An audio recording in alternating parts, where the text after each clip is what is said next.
เขาก็เครียดกับการทำงานเนี่ยมีปัญหากับเพื่อนร่วมงานพ่องทำงานแล้วก็บ่ถูกใจเจ้านายพ่องบ่ว่าเนี่ยอันยังก็บ่ได้ดังใจนะจากเพื่อนร่วมงานนับ10 คนตอนนี้สิ่งที่เป็นเพื่อนของเขามีเพียงอันเดียวก็คือคอมพิวเตอร์ถ้าเป็นอย่างบ่เดียวก็ที่เป็นเพื่อนของเขาก็คือเพียงแค่โทรศัพท์เต้าฝ่ามือเท่านั้นคนอื่นบ่ยุ่งละอยู่กับโทรศัพท์ละถ้าได้โทรศัพท์แล้วบ่เอาสักอย่างเจ้าวันหยุดเขาก็ไปทำบุญที่วัดอย่างที่เขาเคยทำนะเจ้าวาดก็ทำโยมทำบุญมานักมากมายแต่พอโยมแล้วสีตุกใจเนอะสีตุกใจสีโยมนี่สีจะบ่ม่วนใจนะพอใจคนนั้นก็ตอบก็บ่ได้ลำบากอันอย่างล้อตุลุงเนี่ยแล้วก็ตุกใจอันอย่างโยมคนนั้นก็ว่าก็เรื่องที่บริษัทนั่นตุลุงเจ้าอาวาสตุลุงก็ว่าในเมื่อโยมทำบุญบำรุงพระศาสนากินทานมาตลอดเนี่ย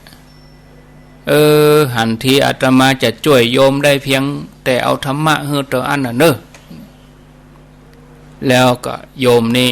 ก็บอกว่าตั้นเทศให้ผมฟังอยู่ทุกครั้งอยู่แล้ว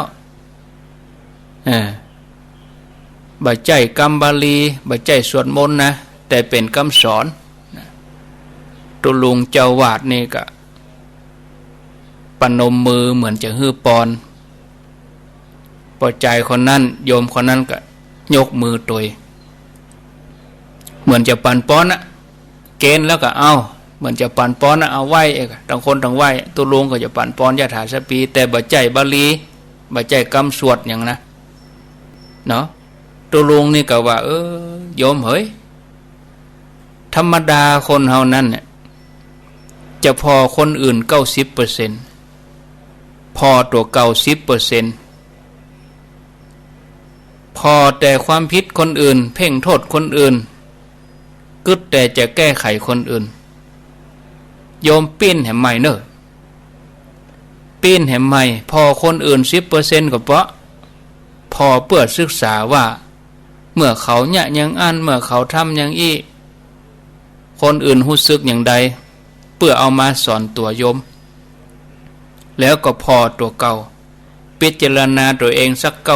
90% อันนี้จะห้องว่าเป็นการปฏิบัติธรรมไปตัวเป็นธรรมดาของจิตใจคนเฮานะที่เข้าข้างตัวเก่าเหมือนกรรมโบราณที่เปิ้นว่าไว้เฮามักจะหันความผิดของคนอื่นเต้าภูเขาความผิดของตัวเก่านี่เต้าเส้นผมมันก็เป็นความจริงนะเฮาจะต้องระมัดระวังความรู้สึกนึกคิดของตัวเก่าให้ดีระวังให้นักความผิดของคนอื่นเนี่ยคือเฮาหารด้วย10ถ้าความผิดของตัวเก่าเฮาคือคูณด้วย10นะถึงจะใกล้เคียงกันกับความจริงแล้วก็ความยุติธรรมเพราะเหตุนี้เฮาจะต้องพยายามพอแง่ดีของคนอื่นแล้วก็ตำหนิติเตียนตัวเองให้นักเตือนตัวเองให้นักสอนตัวเองให้นักแต่ถึงอย่างใดเฮาก็ยังเข้าข้างตัวเองอยู่ดีพยายามจะไปสนใจการกระทำของคนอื่นจะไปสนใจเรื่องคนอื่นคนนั้นเป็นอย่างนั้นคนนี้เป็นอย่างนี้อันนั้นก็เรื่องของเขาคือเฮาสนใจตัวเองพอตัวเองแก้ไขตัวเองยังบ่ต้องบอกให้เขาแก้ไขอันยังคือเฮาเข้าใจเห่งระงับสติระงับอารมณ์ฮ้อนของเฮานี้หันอันยังกึดอันยังรู้สึกอันยังก็เย็นไว้ก่อนกำกึดกำหันความรู้สึกนี่มันบ่แน่อาจจะถูกก็ได้อาจจะผิดก็ได้บางทีเฮาอาจจะกึดถูกคนอื่นก็จะพอผิดไป ก็ผิดเขาแต่มันถูกเขาแต่บางทีเขาทำผิดเขาก็ว่าทำถูกมันอาจจะเปลี่ยนแปลงกำกึดกำหันนี่ขอให้เย็นไว้ก่อนเกิดอย่างก็ย่ำก็จะต้องประกอบด้วยจิตที่มีเมตตากรุณาขณะที่เขาเกลียดเขาโกรธเขาจะไปอู้เตื้อเพราะขณะที่เขาเกลียดเขาโกรธเขาอู้ไปแล้วเนี่ยมันจะทำให้เขาได้เสียใจเมื่อลุ้นดีบ่ดีอู้ไปก็จะเสียความรู้สึกคนอื่นทำให้คนอื่นเข้าใจเขาผิดบางทีก็เสียความรู้สึกตัวเก่าก็มีบ่เกิดประโยชน์อะไรยังฉะนั้นจะอยู่ที่ไหนก็จังอยู่บ้านอยู่วัดอยู่บริษัทก็ขอให้สงบบ่ต้องไปพอคืออื่นว่าคนอื่นเปิ้นจะผิดอันอย่างทำอันอย่างผิดให้เฮาดูแลตัวเองระวังความรู้สึกตัวเองระวังอารมณ์ของตัวเองที่จะออกไปข้างนอกพยายามแก้ไขหันอันอย่างชอบบ่ชอบก็วางไว้ก่อนอันนั้นมันเรื่องของเขาเรื่องคนอื่นพยายามจะไปเอาเข้ามาในใจเฮาจะไปเอาเข้ามาในครอบครัวเฮาบางทีเรื่องข้างนอกออกมาในครอบครัวก็ทำให้ครอบครัวเดือดร้อนมันเป็นสุขจะต้องระวังระวังบ่ควรไปยุ่งเรื่องคนอื่นหาเรื่องอยู่อย่างอันเอาเรื่องนั้นเรื่องนี้มาเป็นเรื่องของเฮาอย่าหมดมีแต่ยินดียินให้พอใจบ่พอใจวันค่ำอารมณ์ก็ปกติจิตก็บ่ปกติแล้วเฮาจะบ่สบายตลอดทั้งวันเมื่อบ่สบายจิตบ่ปกติก็หมดแรงระวังเด้อ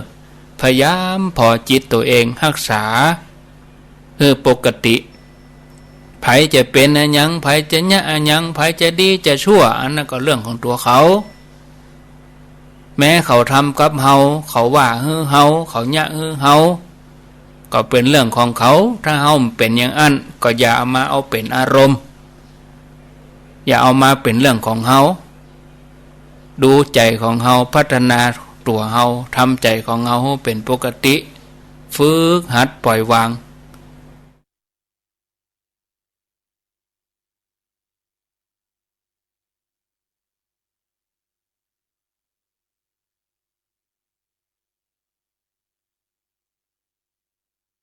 โอ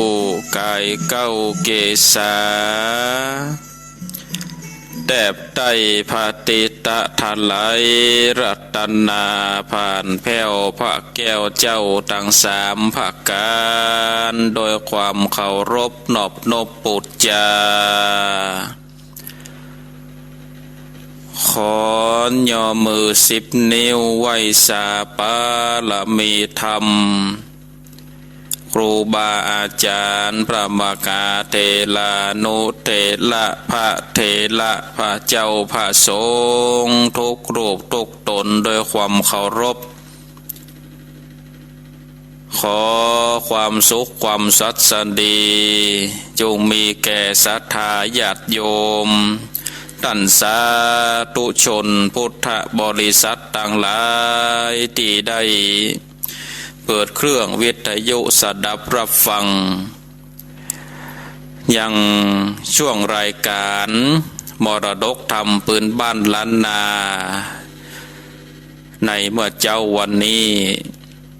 ก็รายการมรดกธรรมปืนบ้านล้านนาก็ได้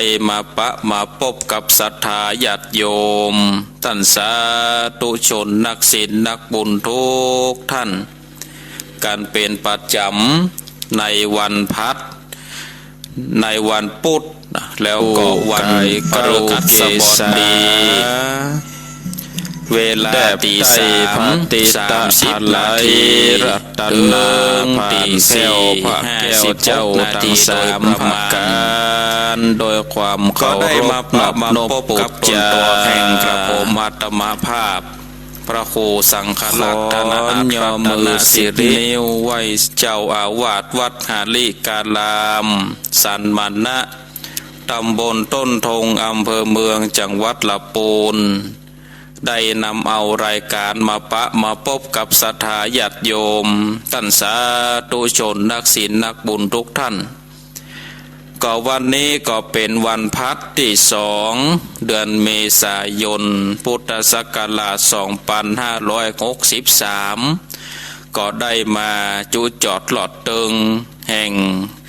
ศรัทธาญาติโยมเฮาเจ้าข้าทั้งหลายแล้วก็วันนี้ก็ได้มาปะมาพบกับรายการก็จะได้สดับรับฟังพระสัทธรรมเทศนาซึ่งเป็นนำธรรมคำสอนเป็นธรรมจาดกแบบปืนบ้านล้านนาที่ครูบาอาจารย์พระเจ้าพระสงฆ์เปิ้นได้ก้อนไก่รักปราชญ์โบราณเปิ้นได้ก้อนไก่เปิ้นได้แต่งได้สร้างไว้เมื่อนานนักแก่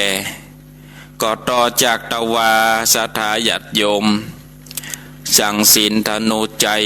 วันนี้ก็มาต่อจากตะวาผูกต้นที่11แล้วศรัทธาท่านทั้งหลายก็ได้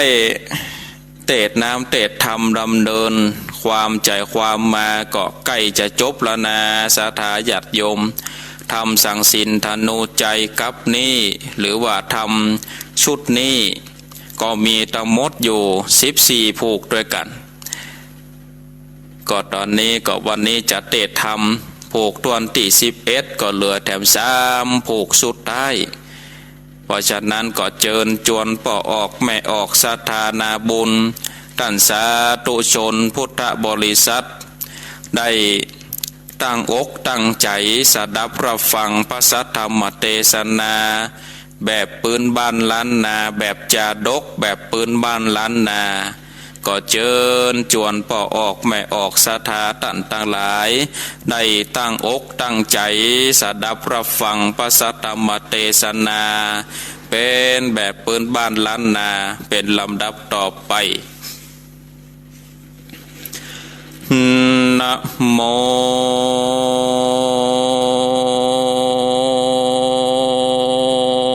ตัสสะภะคะวันโตอะระหะโตสัมมาสัมพุทธัสสะ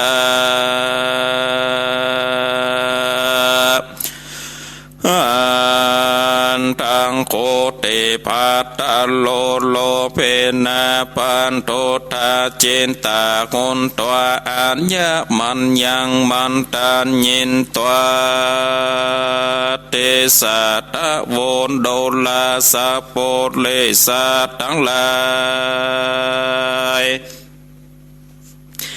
ดังยิ่งใจมวลโมจงดักอยู่ดาฟังนี้ยังไปแจ้งพระจริงแสงเตสันนาวาอันตะโคเตภาตาโลดังนี้เป็นตนอัตตาในกาลละนั้นลาวโยมโนมเนาหกใจโลภะลายเกิดตองในแข่งของสันดานใจสามัญกรรมเกเขาลาปลีปรึกษาว่ากันเขาลาโม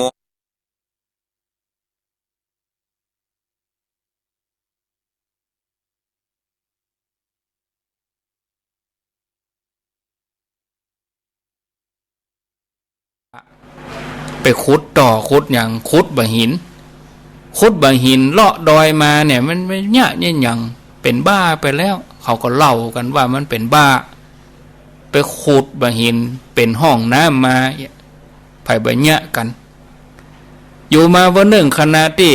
2พี่น้องนี่เลิกจากการรับจ้างหับน้ำ